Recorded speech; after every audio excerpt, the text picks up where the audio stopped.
అందరికీ నమస్కారం.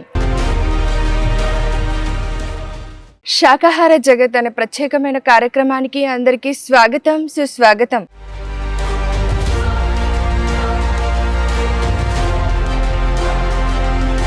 మరి ఇవాళ ఈ కార్యక్రమంలో సిద్ధంగా ఉన్నారు కర్నూలు జిల్లా ఆత్మకూరు నివాసి అయిన శిల్పా మాధవి గారు. సో వారి సాంగత్యంలో మరి శాకాహారం గురించి, దాని విశిష్టత గురించి తెలుసుకుందామండి, మరిన్ని విషయాలను అడిగి.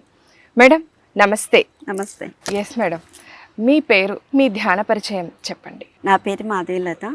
నేను 2008లో మెడిటేషన్లోకి వచ్చాను. నేను మెడిటేషన్లోకి 2008లో మారన్ శివప్రసాద్ సార్ 10 days దాని గురించి ప్రోగ్రామ్ అరేంజ్ చేశారు. అక్కడ అరేంజ్ చేసినాక సరే ఏదో మెడిటేషన్ అంటున్నారు కదా, సరే వెళ్దాం, ఇదేదో నాకు బాగా నచ్చింది, దీంట్లో ఎటువంటి రూల్స్ రెగ్యులేషన్స్ ఏం లేవు, నార్మల్గా జీవించవచ్చు మనం అందరం కూడా, సరే ఇదేదో నాకు చాలా బాగా నచ్చింది, సరే వెళ్దామని చెప్పి చాలా చాలా ఇంట్రెస్ట్గా ఏ రోజైతే 2008లో నవంబర్లో నేను స్టార్ట్ చేశాను, అప్పటి నుంచి ఇప్పటిదాకా అదే వేలోనే నేను నడుస్తూ ఉన్నాను ధ్యానంలో. ధ్యానంలో నేను ఎన్నో అద్భుతాలను, ఎన్నో ఆనందాలను, మరి ఊహించనంతగా ఏమీ తెలియకుండానే మొదలుపెట్టినప్పుడే మనకు అద్భుతం అనేది తెలుస్తుంది. అన్నీ తెలుసుకొని మొదలు పెడితే అది ఒకటి ఉంటుంది. ఏమి తెలియకుండానే చాలా చాలా అన్నీ ఒకటొకటి అన్నీ తెలుసుకోవడం కానీ, నేర్చుకోవడం కానీ. మనకి గైడ్ ఇచ్చేవారు ఎవరు ఉంటారంటే అస్ట్రల్ మాస్టర్స్ ఉంటారు. మనకు ఎప్పుడైతే గురి ఉంటుందో, మన మీద మనకు గురి ఉన్నప్పుడే ఆ గురువు అనేవాడు మనకు తారసపడతాడు అనేది నాకు అర్థమైపోయింది ఆ ధ్యానం ద్వారానే. ఓకే, మరి మీ అనుభవాలు ఎలా ఉన్నాయి? ధ్యానానికి ముందు కానీ తర్వాత కానీ మీకు ఎలా అనిపిస్తుంది ధ్యానంలోకి వచ్చాక? అంటే ఎలాంటి అనారోగ్య కారణంగా కానీ అలాగే ఏం కాదు కదా మీరు వచ్చి? అసలు ఏం కాదు నాకు. అయితే నాకు నేను ఒక చిన్న బేబీ, ఒక 6 months బేబీ ఉన్నప్పటి నుంచి నాకు చాలా రకాల సమస్యలు ఉన్నాయి. అంత చిన్న వయసు నుంచి నాకు ముక్కుల్లో గడ్డ పెరుగుతుంటే దానికి 6 monthsకి ఒకసారి నాకు ఆపరేషన్ చేసేవాళ్ళు. నాన్న కర్నూలుకి విడిచికొచ్చి చేపించేవాడు అనమాట. అది ఎంతవరకు అది చేపించుకున్నాను, 2008 వరకు అదే ప్రాబ్లం ఉంది నాది పుట్టినప్పటి నుంచి కూడా. దానికి ట్రీట్మెంట్ తీసుకోవడం, ఆపరేషన్ చేయించుకోవడం, అవన్నీ తీపించుకోవడం అలా ఉంది నాది. కాకపోతే నేను ఆ పర్పస్తో నేను రాలేదు. మనకు తెలియదు అసలు ఒక ధ్యానం చేస్తే ఈ అనారోగ్య సమస్యలు పోతాయి అన్న విషయం కూడా తెలియదు మాకు.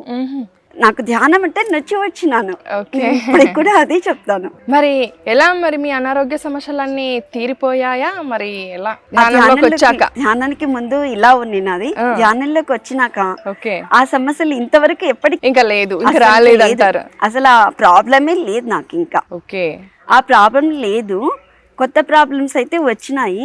నాకు ఒకసారి పెరాలసిస్ వచ్చింది ఫేస్ వరకు. అది కూడా నేను క్లియర్ చేసేసుకోగలిగినాను ధ్యానం ద్వారా మాత్రమే.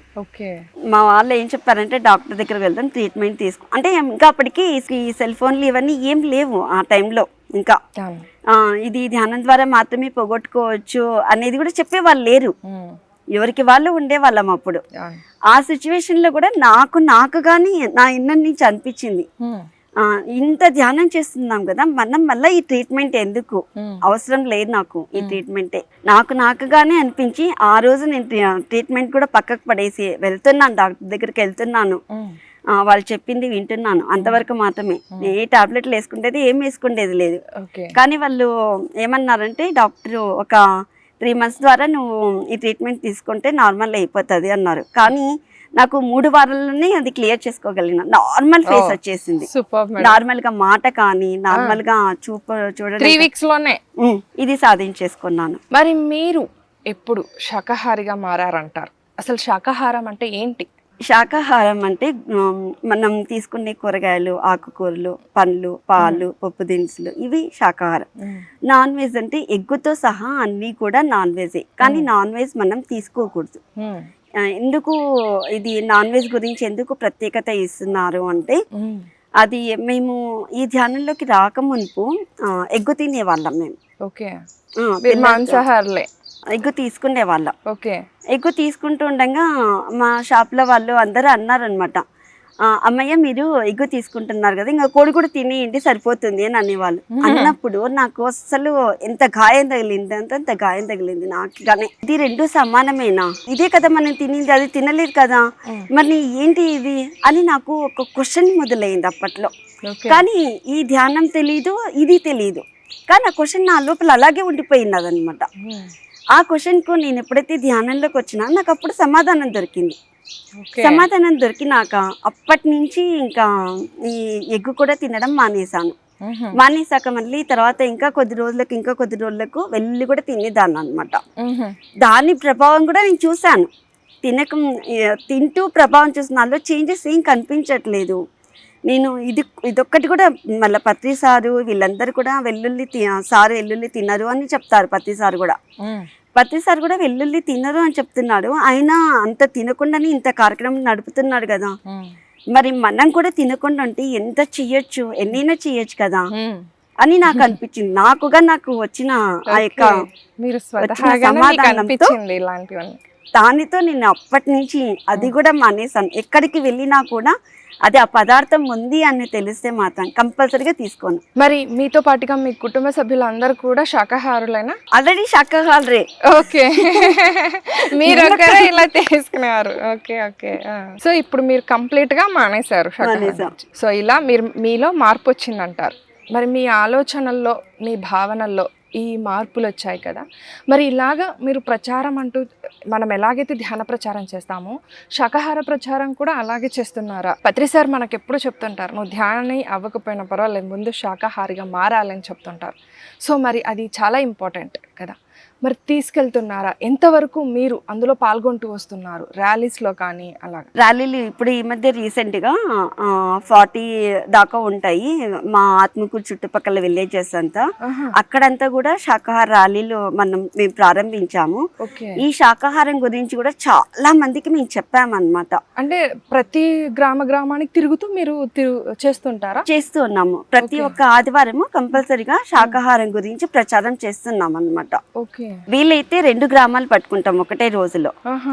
ఒక చిన్న గ్రామం అనుకుంటే 2 పట్టుకుంటాం. ఒకటే పెద్దది అన్నప్పుడు ఒక గ్రామమే చేస్తాం. ఇప్పుడు వచ్చేసి మాకు 17వ గ్రామం అయ్యింది. శాకాహారం గురించి ప్రచారం చేస్తున్నాం అన్నమాట.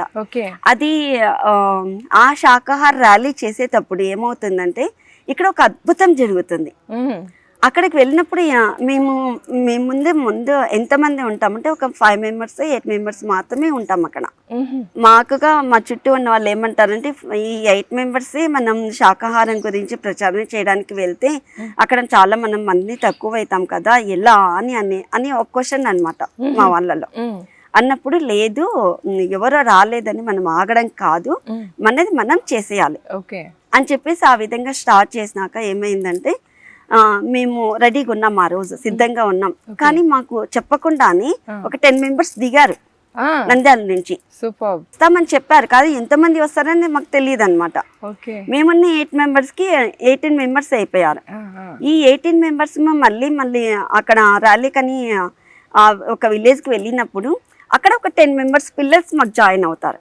అంటే నేచర్ ఎలా సహకరిస్తుందంటే ఒక మంచి పనికి చాలా అద్భుతం చూస్తున్నాం అనమాట. అక్కడ ఏమి ప్లానింగ్ లేకుండానే అన్ని అద్భుతాలు చూస్తున్నాం అనమాట. మీరు శాకాహార ప్రచారానికి వెళ్తున్నారని చెప్తున్నారు, గ్రామానికి ప్రతి వారం వెళ్తున్నారు కదా, మీరు ఏమి ఎక్స్ప్లెయిన్ చేసి చెప్తారు శాకాహారం గురించి? మీరు ఎలా ఎక్స్ప్లెయిన్ చేసి చెప్తారు వాళ్ళకి? అక్కడ ఏమని ఎక్స్ప్లెయిన్ చేస్తామంటే గుడ్డుతో సహా ఇది మాంసాహారం తినకండి.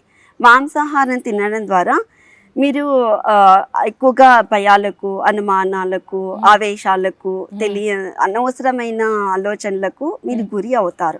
ఎక్స్ప్లెయిన్ చేసి చెప్తారు మీరు. మైక్ ఉంటుంది కాబట్టి మైక్ లో అనౌన్స్మెంట్ ఇస్తామన్నమాట. కొంతమంది చాలా శ్రద్ధగా వింటారు వినేవాళ్ళు. వీరు ఏమని చెప్తానంటే శాకాహారం గురించి ఎన్ని లాభాలు అయితే ఉన్నాయో మాంసాహారంలో కూడా అన్ని నష్టాలు ఉన్నాయి. మీరు దీన్ని నిషేధించినారంటే కన్నా మీరు శాకాహారం తీసుకుంటూ ఏవైనా అనారోగ్య సమస్యలు వచ్చినాయంటే మీరు వాటిని చాలా సులువుగా బయటపడగలుగుతారు.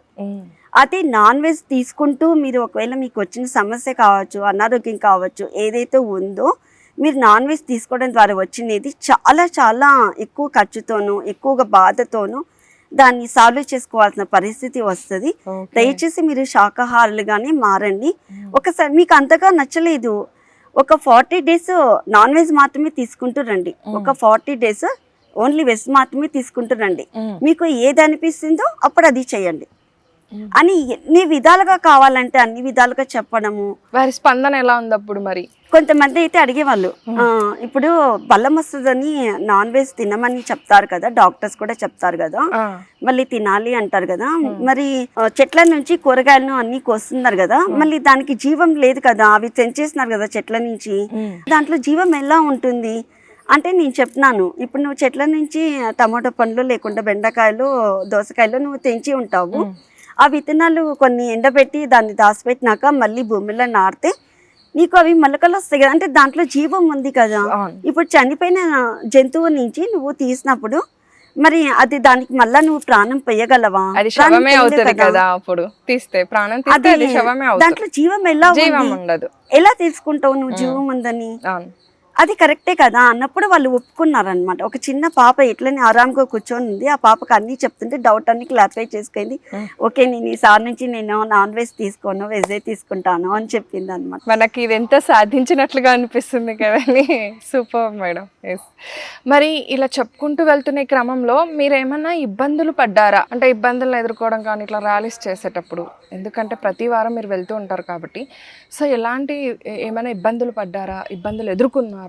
ఎలాంటి ఇబ్బందులు అవి? ఇలా చేసినప్పుడు ఒకసారి ఏమైందంటే, నాకు అర్లీ మార్నింగ్ 3 to 6 వరకు కడుపు విపరీతంగా నొప్పి తీసింది. ఎప్పుడైతే తెల్లాడడం మొదలవుతూ ఉందో అప్పుడు తగ్గుముఖం పట్టింది. చాలా విపరీతంగా పెయిన్ వచ్చింది కడుపులో అని చెప్పేసి అంతా మళ్ళీ లేచి నార్మల్గా అన్నీ చేసుకొని అన్నీ ప్రిపరేషన్ చేసుకొని రెడీ అయ్యి మళ్ళీ ర్యాలీకి వెళ్ళినాక ఆ ర్యాలీ కంప్లీట్ అవుతుంది అన్న టైం నుంచి మళ్ళీ పెయిన్ స్టార్ట్ అయింది. ఓకే, ఇబ్బంది పెట్టకుండా స్టార్ట్ అయింది. అది స్టార్ట్ అయినాక మళ్ళీ ఇంటికి వచ్చినాక కొద్దిసేపటి వరకు అటు ఇటు నేను ఎట్లా కొట్టిన ఫస్ట్ రిలాక్స్ అయ్యి తర్వాత మెడిటేషన్కు స్టార్ట్ చేసినాక మళ్ళీ తర్వాత నార్మల్ అయిపోయింది. ఇంకా అట్లా ఒక రోజు నేను చాలా ఇబ్బంది పడ్డాను. కాకపోతే ఆ ర్యాలీ సమయం మాత్రం నాకు ఇబ్బంది పెట్టలేదు. నార్మల్గా తిరిగాను, నార్మల్గా అన్నీ చేసుకున్నాను, అంతా నార్మల్గా అయిపోయింది. మళ్ళీ తర్వాత దాని మెడిటేషన్ ద్వారానే ఒక 5-10 minutesలో మెడిటేషన్లో కూర్చుంటుంది. ఎన్ని అవర్స్ చేసేదానంటే స్టార్టింగ్లో మెడిటేషన్ లెక్క లేదనమాట. 10 hours కావచ్చు, దాదాపుగా 12 hours కావచ్చు. సమయం చాలా దొరికింది నాకు. నా చిన్న పిల్లలు ఉన్నప్పుడు, హాస్టల్కి వెళ్ళి వాళ్ళు ఉన్నప్పుడు చాలా సమయం దొరికింది. ఆ సమయం అంతా చాలా అద్భుతంగా ధ్యానానికి కేటాయించుకునేదాన్ని. అలా చేస్తున్న క్రమంలో ఒకసారి ఏమైందంటే, అనుకోకుండా నిద్రలో అనమాట, తెల్లవారుజామున నిద్రలో ఏంటివో వస్తువులన్నీ డబ్బ కింద పడుతున్నట్టు సౌండ్ వచ్చింది. ఎక్కడ సౌండ్ వస్తుందో నాకు అర్థం కాలేదు. తర్వాత మెలకు వచ్చినాక బాత్రూమ్కి వెళ్దామని చూస్తే విపరీతంగా బ్యాక్ పెయిన్. ఆ బ్యాక్ పెయిన్ వచ్చింది. ఎంత గట్టిగా కావు కేకలు వేస్తున్నానంటే అంత కేకలు వేస్తున్నాను నేను. అంత విపరీతంగా ఉందన్నమాట పెయిన్, తట్టుకోలేనంత పెయిన్ వచ్చింది. ఆ బ్యాక్ పెయిన్ సడన్గా వచ్చేసింది. ఎందుకు వచ్చిందో అర్థం కాదు. అది ఇంకా తెల్లవారేంత వరకు ఇంకా అలాగే చక్కగా పడుకొని కొద్దిగా రిలాక్స్ అయ్యాను అనమాట. ఆ నిద్రలో చాలా కొద్దిగా రిలాక్స్ అయినాక మళ్ళీ కిందికి వచ్చినాక కొంచెం బ్రష్ చేసుకొని కొంచెం ఇడ్లీ అది తినేసి ఒక ట్యాబ్లెట్ వేసుకున్నాను. వేసుకున్నాక ఏం చేస్తానంటే, సరే ఇంకా కొద్దిసేపు అలా కూర్చొని రిలాక్స్ అవుతూ మెడిటేషన్కి ఇలా కూర్చుంటూనే ఇక్కడ నుంచి ఎనర్జీ అంతా పాస్ అయిపోయి మొత్తం తుచ్చి పెట్టుకుపోయింది. ఆ రోజు నుంచి ఇప్పటి వరకు నాకే ప్రాబ్లం వచ్చినా, నా బాడీలో ఎటువంటి సిస్టమ్ ఇటు అటు ఏమన్నా ఒక్క 15-20 minutesలలో హీలింగ్ చేసేసుకోగలిగే కెపాసిటీ నేను తీసుకున్నాను అనమాట. మీకు ఆ కెపాసిటీ పెరిగింది, ఆ సామర్థ్యం పెరిగింది. అట్లా చేయడం ద్వారా ఇప్పటి వరకు కూడా నాకు ఆ ప్రాసెస్ జరుగుతూ ఉంది. మీరు చెప్పారు ఇందాక, నేను గుడ్డు తినేదాన్ని ఇంతకు ముందు, ఇప్పుడు మానేశానని చెప్పేసి ఫుల్గా. సో అది ఇప్పుడు మరి పూర్తిగా శాకాహారమా మాంసాహారమా? మీరు అది ప్రచారం చేస్తున్నారు, కానీ మీ అభిప్రాయంలో ఏంటి? ఎలా తెలుసుకున్నారు? ఏం తెలుసుకున్నారు? మనం ఒకరు చెప్తూ వినడం వేరవుతుంది, ఒకరు చెప్తుంటే వినడము. కరెక్ట్. అది నా కళ్ళతో నేను చూసినాక అది మనకుగా లోపల నుంచి ఒక భావన మనకు బయటకు వస్తుంది. ఓకే. అది కూడా ఒక జీవే కదా, మనం వాటిని ఏమైనా రక్షించగలుగుతున్నామా? రక్షించట్లేదు. వాళ్ళ సంరక్షణ ఏమైనా చూడగలుగుతున్నామా? చూడగలగట్లేదు. మళ్ళీ వాటి తినడం ద్వారా ఏం లాభం వస్తుంది? వాటిని తిన్న ఇంకా అనారోగ్య సమస్యలు వస్తాయి తప్ప లాభం లేదు కదా. మన ఈ దేహ నిర్మాణము ఎంతో విలువైనది. మరి ఈ కరోనా వచ్చినప్పుడు ఆ విలువ తెలుస్తుంది. ఆ కరోనా సిచ్యువేషన్ లో మనం పడిన ఇబ్బందులు, మనకు వచ్చిన సమస్యలు మనకు తెలుస్తాయి. ఎంత అసలు ఈ దేహం యొక్క విలువ తెలుస్తుంది. మళ్ళీ ఈ దేహంలోకి మనం రావాలి అంటే ఎంత టైం పడుతుంది? మళ్ళీ ఈ దేహంలోకి రావాలంటే, ఈ జన్మ తీసుకోవాలంటే ఉన్న ఈ కాస్త సమయంలో మనం ఎంత అద్భుతంగా జీవించవచ్చు. ఒక మాస్టర్ వచ్చాడనమాట మా షాప్ దగ్గరికి. అతను డైరెక్ట్గా ఏమడిగాడంటే, అది పట్కరతో పట్టుకొని కొన్ని కాలుస్తారనమాట వాటిని. అది అతను డైరెక్ట్గా అడిగాను. అతను ఒక టీచర్, గవర్నమెంట్ టీచర్. అతను ఎగ్గులను ఇట్లా పట్టుకొని కాలుస్తారు కదా, అది ఉందా అని అడిగాడు. డైరెక్ట్గా నాతో అడిగాడు అక్కడ షాప్లో. అంటే నేను చెప్పాను, కిరాణం షాపా మేడం? ఎలా? మాది కిచెన్ వేర్ ఐటమ్, అంతా కిచెన్ వేర్ ఐటమ్ ఉంటుంది. నేను అడిగాను అనమాట, సరే అంతా మీరు మనం ఒక గవర్నమెంట్ ఎంప్లాయ్ కదా మీరు, మరి గవర్నమెంట్ ఎంప్లాయ్ అయినప్పుడు మనం ఎప్పుడు గొప్పగా జీవించాలి కదా, ఒక ఆదర్శంగా జీవించాలి కదా మనం అందరము. ఇలా తీసుకోవడం ద్వారా ఏమవుతుంది, దానివల్ల మనకేం మార్పు ఉంటుంది, ఇది మానేసి చూడండి మీకు మార్పు తెలుస్తుంది అని చెప్పినాను. ఓకే మేడం, మీరు చెప్పారు కదా, ఖచ్చితంగా ట్రై చేస్తాను అన్నారు. అలాగే షాప్ దగ్గరికి చాలా మంది నాన్ వెజ్ వ్యాపారం చేసే వాళ్ళు వస్తారనమాట. నేను వాళ్ళకు చెప్పాను, ఏమని చెప్పానంటే, మీకు ఎంతో మంది కూరగాయలు అమ్ముతున్నారు, మరి పండ్లు అమ్ముతున్నారు, ఏ కాలానికి తగ్గట్టు ఆ కాలానికి వ్యాపారం ముమ్మరంగా ఉంది కదా, ఏం తక్కువ లేదు కదా, ఏ వ్యాపారం చేస్తే మీకు లాభాలు రావు, ఇదే ఎందుకు ఎన్నుకున్నారు, ఇదే ఎందుకు మీరు చేస్తున్నారు అని నేను అడిగాను. అడిగినప్పుడు వాళ్ళు ఏం చెప్పారంటే, ఏమమ్మా అది అలాగే వెళ్ళిపోతుంది, అలాగే చేస్తూ ఉన్నాము అన్నారు. సరే, తర్వాత కొన్ని రోజుల తర్వాత వాళ్ళే వచ్చారు షాప్ దగ్గరికి. అమ్మా దండం తల్లి, నాకు చాలా మంచి పని చేసావు నువ్వు, ఆ విషయం చెప్పినాక నాకు అనిపించింది ఈ వ్యాపారం నేను చెయ్యకూడదు అని. అప్పటి నుంచి నేను ఆ వ్యాపారం తీసేస్తాను, ఇప్పుడు నేను హాయిగా సంతోషంగా ఉన్నాను, నాకు చాలా మంచి విషయం చెప్పావు అలా చెప్పారనమాట. ఆ విధంగా చెప్పినప్పుడు అలా చాలా మందికి, ఎంతో మందికి నేను ఈ నాన్ వెజ్ నుంచి దూరం చేయడం చాలా మందికి చెప్పాను. చాలా మంది అక్కడ మేమున్న ఏరియా అంతా మొత్తం నాన్ వెజిటేరియన్సే అనమాట. నాతో ఉన్న వాళ్ళు ఎవరైతే ఉన్నారో వాళ్ళంతా మొత్తం వాళ్ళందరూ ఇప్పుడు ప్యూర్ గా శాకాహారులుగా అయిపోయారు.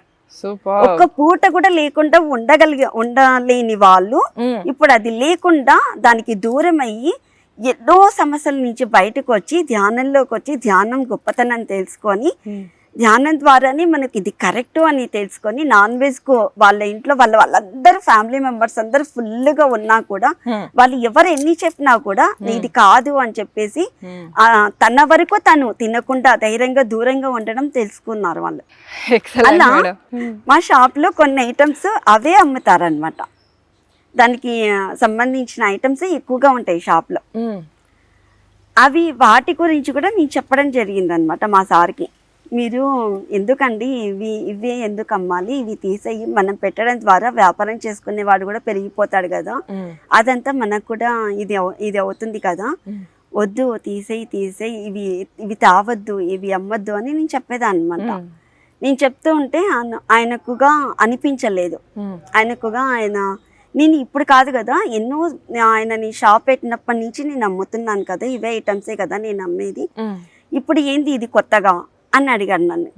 అడిగితే లేదు, మనకు అప్పుడంతా తెలియనప్పుడు లెక్క వేరే ఉంటది, తెలిసినాక లెక్క వేరే ఉంటది.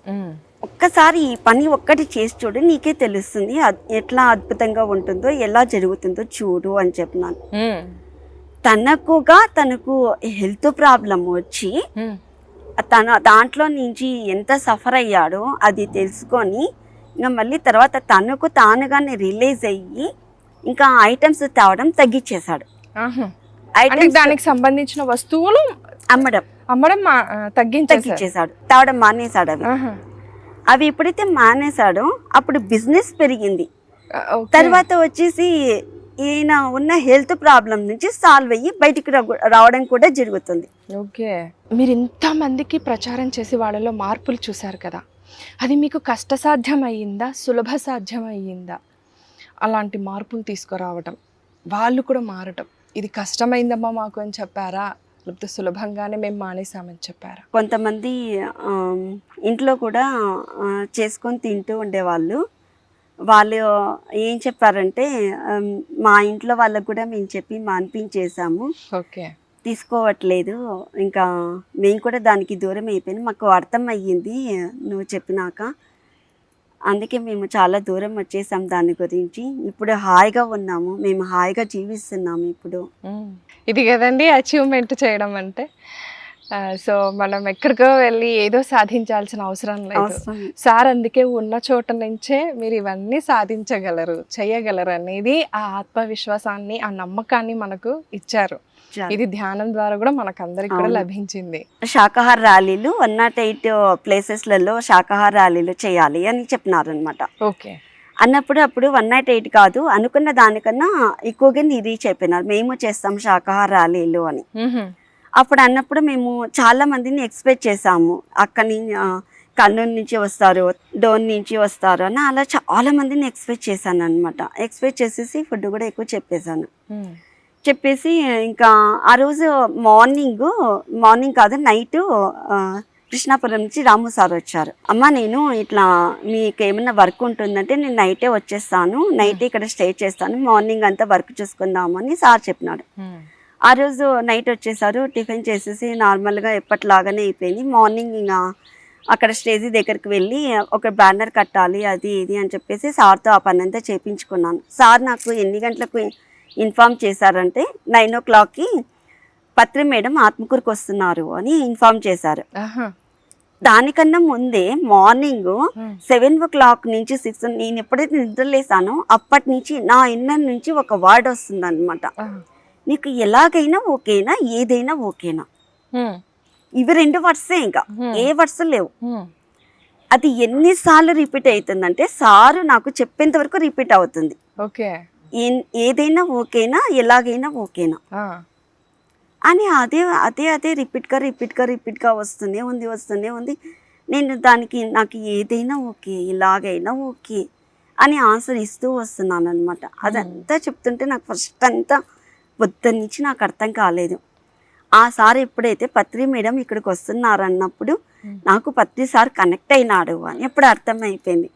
సార్ కనెక్ట్ అయ్యి అడుగుతున్నారు, మనం ఎక్స్పెక్ట్ చేసింది ఒకటి, ఆడ వస్తున్నది పత్రి మేడం వస్తున్నారు, మనం ఎటువంటి ఏమి ఇవ్వకుండానే పత్రి మేడం మన ఊరికి వచ్చారు, మన ఇంటికి వచ్చారు అని. ఆ రోజు అమ్మా నాన్న ఇంట్లో ఉన్నారు, అందరికీ ఆశ్చర్యం, అసలు ఎటువంటి ఎక్స్పెక్టేషన్ ఏమీ లేకుండా, అసలు ఏమి ఇన్వైట్ చేయకుండా మేడం రావడం అంటే మాకైతే ఎంత హ్యాపీ అయిందంటే అంత హ్యాపీ అయిపోయింది. ఆ రోజు శాకాహారం రోజు మేడం రావడము, ఇంటికి రావడం, మళ్ళీ తర్వాత అక్కడ చూసుకోవడము, ఆన్ ద వే శ్రీశైలం వెళ్తూ వచ్చారనమాట అనుకోకుండా. ఆ రోజు ఈ ర్యాలీ కార్యక్రమంతో రాము సార్ చెప్పడంతో ఆత్మకూరులో అది కూడా మేడము ఎంతసేపు వెయిట్ చేశారంటే ఒక 1/2 hour దాకా వెయిట్ చేస్తూ ఉన్నారు ఒక చోట, ఒక ప్లేస్లో. అందరు ఏం చెప్పారంటే మేడం మామూలుగా అయితే వెళ్ళిపోయి ఉండేవాళ్ళు, ఇక్కడికి రావాలని ఒకవేళ చెప్పినా కూడా మళ్ళీ ఆ టయానికి చేంజ్ అవుతుంది ప్లానింగ్ కూడా, అటువంటిది రావాలని చెప్పేసి మేడం వచ్చినారంటే అది మామూలు విషయం కాదు, అదొక పెద్ద మిరాకిల్ అని చెప్పి నాకైతే ఎంత హ్యాపీ అయిందంటే అంత హ్యాపీగా ఫీల్ అయినాను. ఆ రోజైతే చాలా ఎక్సలెంట్ అనిపించింది, చాలా అద్భుతం. ఆ రోజైతే మేడంకి 1000 కృతజ్ఞతలు చెప్పాను అసలు. Thank you so much. ఇంత నేచరు మనం చేస్తున్న దానికి అనుకున్న దానికన్నా ఇంకా ఎక్కువగా ఇంకా అద్భుతంగా దాన్ని ముగిచ్చేస్తుంది ఆ కార్యక్రమం. కానీ ఏదైనా కానీ కూడా మన నిజ జీవితంలో కావచ్చు, లేదంటే ఇట్లా ఈ కార్యక్రమంలో కావచ్చు, ఏ దాంట్లో కూడా అన్నీ సక్సెస్గా జరిగిపోతున్నాయి. చాలా చాలా హ్యాపీగా ఉంది. మీ మాటల్లోనే తెలుస్తుంది మీరు ఎంత సంతోషపడ్డారో. అప్పుడు సంతోషం ఏమో కానీ ఇప్పుడు మాకు బాగా తెలుస్తుంది. Super madam, thank you so much. చాలా చాలా చక్కటి విషయాలు చెప్పారు. అంటే మనం పాటించడంతో పాటు నలుగురికి చెప్తే ఇది ఎలా ఉపయోగపడుతుంది, మీరు ప్రాక్టికల్గా చేసి చూశారు దట్టు. మీ ద్వారా ఎంతోమంది శాకాహారులుగా మారారండి.